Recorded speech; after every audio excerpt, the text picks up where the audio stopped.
J'ai vu Les Animaux Fantastiques 3, Les Secrets de Dumbledore.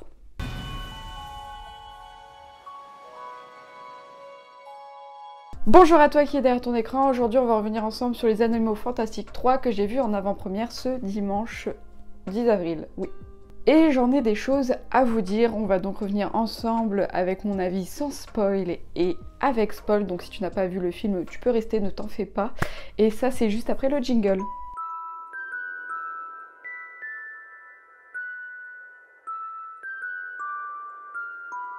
Bien, commençons par mon avis général, donc si tu n'as pas vu le film, tu peux rester. Pour cette partie, on va parler du film en globalité, ce qui est le principe d'un avis général.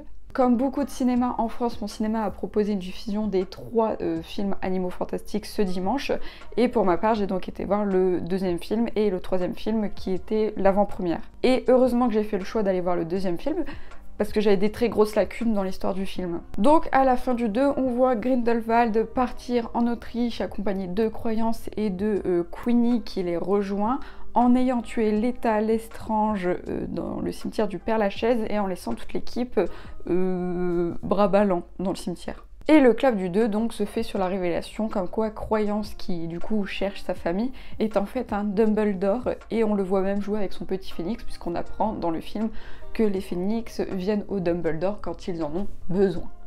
Voilà où on en est. Mon avis général du coup sur ce 3e opus des Animaux Fantastiques, c'est qu'il est bon. Il est même très bon et pour ma part c'est même le meilleur film de la saga pour le moment. L'ambiance est beaucoup plus sombre et sérieuse, on ne fait plus qu'effleurer l'histoire mais on est vraiment en plein dans l'histoire. On a des idées qui sont enfin assumées et un juste équilibre entre humour et sérieux. Et surtout pour moi l'énorme plus de ce film, c'est la dose de nostalgie. Exact. 3 points pour Poufsouffle. On a énormément de clins d'œil à la saga Harry Potter, ne serait-ce que par les lieux qu'on redécouvre et comme ça fait plaisir, ou encore par les révélations qu'on a dans le film en fait qui nous éclairent sur des secrets ou des zones d'ombre qui étaient laissées dans la saga originale, dans la saga Harry Potter. Et ça, on va pas se mentir, ça fait énormément plaisir les amis. Concernant les personnages, leurs relations sont beaucoup plus développées, on en apprend davantage sur les personnages, que ce soit sur les anciens, les nouveaux, donc le groupe qu'on connaît ou les personnages qui vont être introduits maintenant. Et ça fait que le film est beaucoup plus crédible et qu'on peut même s'attacher plus encore à certains personnages. Par contre, attention à être déçu sur un point sur les personnages, puisque un des personnages qui était au centre de l'intrigue va apparaître sur maximum 3 scènes du film, mais il me semble que ça c'est à cause du Covid, qu'on ne remercie pas, mais du coup ça se sent dans le film que ce personnage est manquant à l'intrigue. Dans cet opus on va aussi énormément découvrir de nouveaux lieux du monde sorcier, et sur cet aspect je trouve que la saga réussit totalement à nous transporter dans le monde sorcier des différents pays, puisque dans les 2 premiers opus de la saga on a pu voir le monde sorcier anglais et le monde sorcier français à l'époque du film que je n'ai plus en tête, mais je crois que c'est dans les 1900 et des bananes. Et c'est totalement crédible, on a l'ambiance un peu ancienne et les paysages nous font vraiment penser au pays dans lequel on est, et sur ça le numéro 3 ne dénote pas puisqu'on va découvrir d'autres pays et l'ambiance est folle et on reconnaît totalement la patte du pays, j'ai envie de vous dire. Mais car il y a toujours un mais les petits potes, le film met un petit moment à vraiment démarrer et ensuite il y a des grosses facilités scénaristiques. Mais surtout là je vais aborder un point qui va diviser la communauté et j'en ai conscience. Johnny, tu me manques. Grindelwald sans Johnny, c'est pas pareil. Je dis pas que Mads Mikkelsen m'a joué Grindelwald. Loin de là, il a très bien joué le rôle. Mais c'est vrai que quand, du coup, j'ai enchaîné le 2 et le 3, le changement de perso m'a heurté. Et c'est vrai que quand on découvre l'histoire du 3e opus, on se dit que la touche Johnny Depp sur le personnage de Grindelwald aurait été incroyable. Et en plus, c'est le film où on voit le plus, enfin, j'ai envie de vous dire, le personnage de Grindelwald. Et du coup, ça m'attriste de ne pas avoir vu Depp continuer son rôle dans ce film, mais bon, on n'y peut rien. Et pour finir sur ce point, ne vous attendez absolument pas à avoir une explication. Non, ils vont juste changer l'acteur. Point. À vous de voir si c'est un plus ou un moins du film. Parlons de la fin qui m'a mitigée. Je dis pas qu'elle m'a mitigée dans le sens elle est nulle, mais il manque quelque chose. On sait que la saga, normalement, il me semble, doit avoir 5 films, et je m'attendais à un truc plus gros pour le fin du 3e opus. Elle me chafouine, la fin est timide. J'aurais aimé un élément en plus qui me laisse dans mon siège en mode comment qu'ils vont faire après? Donc ça m'effraie pour la suite, puisque j'espère que la saga va savoir rebondir comme il faut avec la fin qu'ils nous ont laissée. Pour finir sur cette partie non spoil, je reviendrai sur le titre du film. Là où avec le deuxième film on s'interrogeait vraiment sur pourquoi la saga s'appelait Les Animaux Fantastiques, puisque les animaux n'étaient plus au centre en fait de l'intrigue, mais juste par-ci par-là. Et bien là, Les Animaux Fantastiques c'est un petit peu plus justifié. Bon, j'aurais bien vu Les Animaux Fantastiques pour le 1, Les Crimes de Grindelwald pour le 2 et Les Secrets de Dumbledore pour le 3. Et d'ailleurs le titre du 3 est absolument bien choisi, c'est incroyable. Vous ne serez pas déçus sur le titre et l'histoire. Parce que Dumbledore, ils ont des secrets mon pote, c'est fou. Mais bref, voilà pour l'avis général. Maintenant, si tu n'as pas vu le film, cours, sors de cette vidéo, reviens après, mais cours à ton cinéma et va voir le film, sinon on reste entre beaux gosses. Donc les petits potes, on va rentrer dans les détails du film et ça va être ouf. Il faut qu'on parle de la facilité du début. Déjà, on parle du petit animal, le Gilling. J'espère que je le prononce bien, mais on va l'appeler le Gilling. Mais on apprend que cet animal est très très rare, qu'il peut donner du coup la possibilité de voir quelques brides du futur, mais également cet animal est pur au point de sélectionner le dirigeant du monde magique. Donc le film, ça commence sur Norbert et sa petite pirogue perdue au milieu de la jungle, en pleine nuit, qui va chercher maman Gilling qui va accoucher. Bref, du coup Norbert, il fait son petit Indiana Jones dans la nuit, il arrive à la maman Gilling, il se fait mettre KO par croyance et c'est gueux. Ça va pas du tout, parce que comment Norbert déjà sait que l'animal est là et va accoucher? Ok, il est zoologiste, ce que tu veux, il sait que l'animal il est là et va accoucher. Numéro 1, si Norbert, il sait que l'animal il est dans cet état, c'est-à-dire enceinte, et qu'il est rare et important, pourquoi il l'a pas mis dans sa valise? Dans son zoo là, transportable. Numéro 2. Ok, Norbert il veut laisser l'animal dans son état naturel, qu'elle accouche dans de bonnes conditions. Ok. S'il sait où il est l'animal, pourquoi il a pas transplané? Parce que du coup il s'est fait suivre par croyance et les gueux. Ça a mal fini, la maman Gilling elle a dead, et comme de par hasard, il y a eu des jumeaux. Un a été emmené chez les méchants Grindelwald, et l'autre chez les gentils Dumbledore. Ok, mais la facilité est quand même aussi énorme que le placard à gâteau de ma grand-mère, et Dieu sait qu'il est grand ce placard à gâteau. Donc le premier bébé qui va chez les méchants, il va instaurer direct le caractère sombre et sérieux de la saga. Le bébé, il arrive à Grindelwald, il va se faire trancher la gorge. Sympa. Par la suite, ce bébé sera envoûté et ressuscité par Grindelwald. Pas ouf. Mais également, ici, on instaure la peur que provoque Grindelwald sur ses sujets, son groupe, ses disciples, ce que tu veux. Et ça, c'est représenté en la personne de Queenie, pour moi. Parce que Queenie, qui est un personnage qu'on voit dans les 2 premiers opus, qui est un personnage qui a beaucoup de peps, qui est très dynamique, très faux-folle et haut en couleur, c'est pas du tout le cas dans le 3e opus. Elle est plus du tout la petite folle qu'on connaît, elle est très renfermée. Ses cheveux qui étaient colorés sont devenus blond-blanc. Ses tenues qui étaient pétillantes, maintenant elle se balade avec des tenues hyper sombres, hyper sobres. Et en plus de ça, elle qui parlait énormément, elle confie même à un moment à croyance qu'elle ne dit pas tout à Grindelwald. Et elle confie même à la fin, quand elle retrouve Jacob, qu'elle a fait des choses effroyables en ayant le rôle du coup de Legilimens, bon, de personnes qui lit dans les pensées, je sais plus comment on prononce, mais bon, elle regagne son peps à la fin du film quand elle va se marier enfin à Jacob, mais je trouve du coup que c'est mon collègue qui frappe dans le micro. Je trouve que c'est le personnage qui marque le mieux l'évolution de la saga et surtout le côté sombre du film. Bon, par contre, pour les personnages, passons à Tina. Tina qui est le personnage que je vous disais au début de la vidéo, qu'on ne voit pas et qu'on sent qu'elle aurait dû être dans le scénario tout le long, mais merci le Covid. Donc on la voit sur 3 plans, donc on dit direct adieu à l'évolution de la relation Tina-Norbert, c'est capoute pour celui-ci. Norbert qui a que quelques évolutions pour moi sur ce film, et l'évolution principale du coup du personnage, c'est son rapport à l'autre. On le voit beaucoup plus à l'aise, entre guillemets, avec les autres, que ce soit par son rapport avec son frère qui était très difficile, là il y a de la communication, et par les paroles qu'il a envers Dumbledore quand il apprend pour la petite sœur Ariana, ou encore à la fin quand il lui dit « je serai prêt à recommencer », on voit que le personnage du coup a pris position, a pris un camp et qu'il défend ses idées et il est arrêté d'être neutre. Et ça, bravo Norbert. Autre point décevant personnage, c'est Leta Lestrange. Oui, elle est morte. Mais attends, j'ai pas fini d'expliquer. Elle est morte, mais justement, on n'en parle qu'une seule fois. C'est quand son frère à Leta, il se fait enlever les souvenirs de sa sœur par Grindelwald. C'est tout.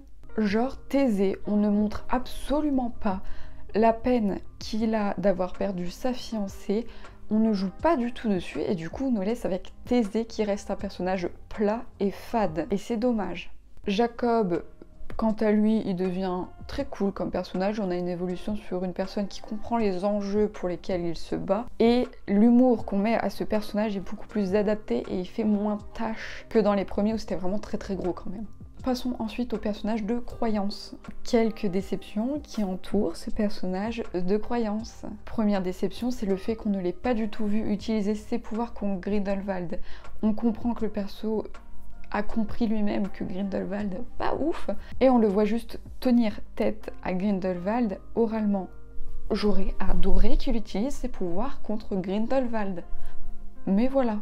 Mais pour le personnage de Croyance, du coup, évolution sur le fait que le personnage est plus mûr, qu'il réfléchit plus et qu'il se fait moins manipuler par les autres en soi. Bon, encore un peu, mais tu te rends compte au milieu du film qu'il va dire « j'ai compris » et qu'il essaye un peu de sortir et on voit que c'est vraiment un personnage torturé, très seul, etc.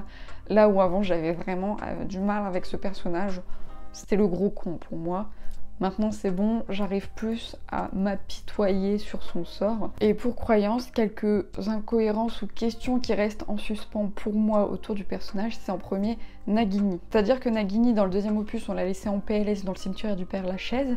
Et là, on n'a plus du tout de nouvelles de la dame. Comment est-elle devenue le serpent de Voldy? J'ai envie de savoir, parce que je veux pas qu'on la laisse dans le cimetière et qu'on la voit plus jusque la fin, en fait. Et ensuite, gros suspense qui nous est laissé autour de Croyance et j'espère qu'on a une réponse dans les prochains, mais c'est comment il communique avec Abelfort. Oui, à travers le miroir, c'est sûr. Mais comment le miroir de la taverne La Tête de Sanglier s'est retrouvé à communiquer avec le miroir en Autriche dans la salle de bain de Croyance? J'ai besoin d'une réponse, Warner. Bah du coup j'ai passé sur la révélation qu'on a sur Croyance, mais nous qui pensions, enfin personnellement je pensais que c'était du coup le frère de Dumbledore, enfin de Albus Dumbledore et de Abelfort Dumbledore, etc. Bien que l'écart d'âge me semblait un peu grosse, bah en fait c'est le fils d'Abelfort. Et sur ça, vous m'avez surpris Warner, vous m'avez surpris. Mais d'ailleurs parlons d'Abelfort. Il se trouve que c'est mon frère. Personnage de l'ombre dont on apprend enfin l'histoire. On le savait rancunier sur son frère, mais là on apprend pourquoi et ça fait plaisir. En fait le film aurait pu s'appeler Les secrets des Dumbledore. Après il s'appelle Le secret de Dumbledore, mais on précise pas quel Dumbledore. Parce qu'on apprend le secret de 3 Dumbledore. Enfin les secrets de 3 Dumbledore. Waouh! On apprend du coup d'où vient la rancune d'Abelfort envers Dumbledore, son histoire plutôt sombre, et ça nous fait un personnage torturé incroyable, et on comprend plus de choses autour du personnage. Enfin bref, c'est incroyable, le personnage est tiraillé, et la fin du film du coup me rend hyper triste envers Abelfort, parce qu'on voit qu'il recueille enfin son fils Croyance en lui disant bah, je pensais à toi tous les jours de ma vie, etc. et qu'il le ramène, alors que dans le film on apprend que Croyance c'est bientôt la fin. Il accueille son fils chez lui, enfin on ne voit pas encore arriver chez lui mais il repart avec lui, sachant qu'il va mourir et qu'en plus de ça il a connu ça avec sa petite sœur Abelfort. Tu méritais pas ça mon gars. Enfin, t'as quand même abandonné ton fils, mais quand même. D'ailleurs, il faut revenir sur l'histoire de la sœur Dumbledore. Parce que c'était quand même une grosse zone d'ombre, la perte de la sœur Dumbledore. Et là, on a la réponse. Et quand je vous dis on a enfin la réponse, je vous dirais même on a enfin les réponses autour de la mort d'Ariana. Enfin. Car déjà on a la confirmation ultime de l'orientation sexuelle d'Albus. Et ça fait plaisir de l'entendre oralement et de ne pas avoir que des petites suppositions cachées ainsi. Mais du coup avec ça on apprend que Albus était donc en couple avec Grindelwald. C'est peu étonnant du coup. Et on apprend en fait qu'ils voulaient tout simplement les deux amoureux maudits se sauvaient tous les deux, sauf que bah, ça plaisait pas trop à Belfort qui du coup a commencé à crier avec Albus et à Belfort et oh là là, pas content, etc. Et ils se sont énervés au point de sortir leurs baguettes, de s'engueuler à coups de sorts, sauf que bah, personne n'avait capté que Ariana était arrivée derrière. Ariana qui était la même chose que Croyance, et du coup qui était très affaiblie, comme on peut le voir à la fin du troisième Comment et Croyance, on se doute que la petite sœur des Dumbledore devait pas être mieux niveau peps et niveau santé. Et sauf que malheureusement la petite s'est pris un sort dans la tronche. Elle est morte du coup. Mais Albus pense sincèrement que c'est un de ses sorts à lui qui a ricoché sur sa sœur. Si son sort, il a tué sa sœur, est-ce que c'est parce qu'elle était très faible et du coup elle s'est pris genre un Expelliarmus dans la tronche et du coup elle est morte? Ou vraiment les deux frères se battaient à coups d'Avada Kedavra? Non, parce que c'est ma question, parce que c'est chaud quand même si... On comprend mieux l'animosité entre les deux frères, la mort d'Ariana, et on a la confirmation pour Albus et Grindelwald. Let's go! Et d'ailleurs, on comprend qu'au final, Albus, il a toujours des sentiments pour Grindelwald. Et c'est pour ça d'ailleurs qu'il va finir seul, parce que on comprend que la mort de sa vie, c'est Grindelwald. Il va se condamner lui-même. Et ça c'est beau et on le comprend via la scène de bataille entre les deux où ils vont mettre la main sur le cœur, où on comprend que les deux ont toujours une attache l'un pour l'autre, mais aussi à la fin où ils rentrent pas dans la boulangerie là où il y a le mariage et qu'ils repartent tout seuls dans les rues. C'est un peu les amants maudits et j'aime bien. J'ai hâte de voir la suite, mais en même temps ça me fait peur de découvrir que par exemple c'est Albus qui a tué le grand amour de sa vie. Oh, ça serait triste. Pacte de sang, que je voyais apparemment comme un serment inviolable, et ben en fait il peut être rompu à partir du moment où les deux personnes qui ont fait le pacte deviennent des opposés. C'est-à-dire que la Grindelwald voulait tuer, Albus voulait protéger, c'est rentré en conflit, le pacte s'est cassé. Et on revient un peu sur Albus, Albus qui a été l'élément moteur de la nostalgie durant tout le long. Moi en même temps le film porte le nom Dumbledore, donc c'est un peu normal qu'on ait beaucoup d'Albus et ce n'est pas pour me déplaire, mais il nous ramène tout le long à la saga Harry Potter. Merci pour ça. C'est-à-dire qu'il nous amène à Poudlard. Déjà, ça fait plaisir de revoir Poudlard et d'entendre les musiques qui vont avec en même temps. On revoit les salles de classe qui sont identiques à celles de la saga, notamment celle pour de défense contre les forces du mal, où on voit le petit escalier qui monte au truc du professeur, etc. On revoit le cours avec l'épouvantard directement comme Rémus Lupin. J'aurais adoré avoir Dumbledore en prof, ok? On revoit la grande salle avec tous les petits élèves de chaque maison avec leurs uniformes qui sont, excusez-moi, mais très stylés à l'époque. J'adore. On le voit parler à Minerva McGonagall, qui a même une interaction avec Belfort qui fait vraiment penser à la Minerva qu'on connaît de base, puisque c'est censé être la même. On revoit la salle sur demande, on revoit Préolard, que demande le peuple. Mais c'est marrant parce que du coup dans la saga Les Animaux Fantastiques, ce Dumbledore, Albus Dumbledore, je le trouve très charismatique, vraiment je l'aime beaucoup. Avec plaisir, je vais dans son cours étudier sans heure d'absence. Que celui de Harry Potter... Et le dernier clin d'œil à Harry Potter, enfin que j'interprète comme un clin d'œil à Harry Potter, c'est dans le film quand il y a le tour de passe-passe. Je trouve que c'est un clin d'œil à Harry Potter quand Dumbledore meurt et lègue du coup le vif d'or, le déliminateur qu'on voit d'ailleurs dans le film, ça fait plaisir, et etc. à Harry, Hermione et Ron. Et bien là dans chaque valise en fait on découvre que chaque personne a dans sa valise quelque chose qui vient de lui en fait. Jacob il a des pâtisseries, le mec de base, il est boulanger. Professeur X, qui est un très bon personnage, donc Lali, a des livres, alors qu'elle en a écrit, qu'elle est férue de livres.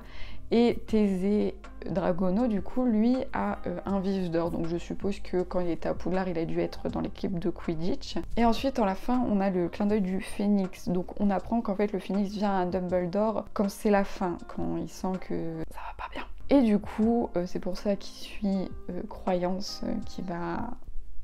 Mais sauf que dans la saga Harry Potter, le Phénix il est introduit, il me semble, si je dis pas de bêtises, ça se trouve je dis une grosse bêtise, mais au moment où Dumbledore a le maléfice de la bague qui commence à lui ronger les mains et que Rogue lui dit t'es foutu. Et là c'est là où on a le Phénix qui arrive et du coup ça veut dire que à ce moment-là Dumbledore, enfin dans tous les cas il sait qu'il va y passer grand-père. Les touches d'humour m'ont conquise, que ce soit la petite danse où il doit se dandiner que j'ai trouvé incroyable.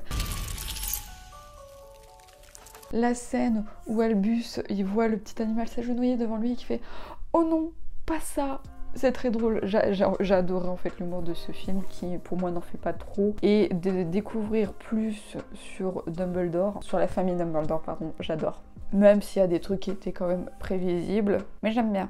J'ai aussi adoré découvrir les lieux du monde magique qu'on ne connaissait pas, que ce soit le ministère de la magie allemand ou la zone où je sais plus où, mais ça fait penser au Daily Lama, je sais pas pourquoi. Découvrir ces zones de vote et de contrôle de la magie des pays. Donc je dis oui. Je reviendrai sur la fin, donc je vous en ai déjà parlé, qui m'a laissé un goût de trop peu. C'est-à-dire que on découvre le plan de Grindelwald qui se met au bord de la falaise, qui saute et qui disparaît, à Belfort qui part avec son fils Croyance, et voilà. Et Albus qui reste tout seul. Pauvre petit bébé. Bon, ok, par contre, il y a eu le point dans la torture de Jacob qui montre aussi le côté sombre du film. Mais c'est tout. Il me manquait du peps en plus. Un truc en plus, je sais pas, un message que Grindelwald laisse à Albus. Quelque chose. Parce que là, du coup, j'ai peur qu'ils aient trop peu pour la suite. Mais voilà, donc c'est le petit manque de histoire. C'est la fin qui m'a laissé un peu mitigée. Mais bref, voilà, c'était mon avis, ma critique sur le film Les Animaux Fantastiques 3, Les Secrets de Dumbledore. J'ai adoré en apprendre plus sur ce monde magique et sur les personnages et surtout sur la famille Dumbledore. Et du coup, le film porte très bien son nom. N'hésitez pas à me dire en commentaire si vous avez vu le film, ce que vous en avez pensé, si vous êtes d'accord avec moi, si vous n'êtes pas d'accord, des points que je n'ai pas soulevés que vous voudriez soulever, parce que après j'allais pas moi-même faire un film critique sur un film, parce que sinon c'est trop long en fait. N'hésite pas à mettre un like à cette vidéo, parce que je crois que c'est le premier avis critique qu'on fait sur un film. Je sais pas du tout ce que ça va donner, je suis très peu sûre de moi, mais bref, tu peux t'abonner à la chaîne YouTube. C'est fou, c'est incroyable la technologie, mais tu peux t'abonner, ça fait plaisir. Tu peux activer la cloche pour savoir quand je sors des vidéos, et c'est cool, c'est cool, ça fait plaisir. Mais voilà, sur ce, prends soin de toi, et moi je te dis à la prochaine. Salut. Exact. 3 points pour Poufsouffle.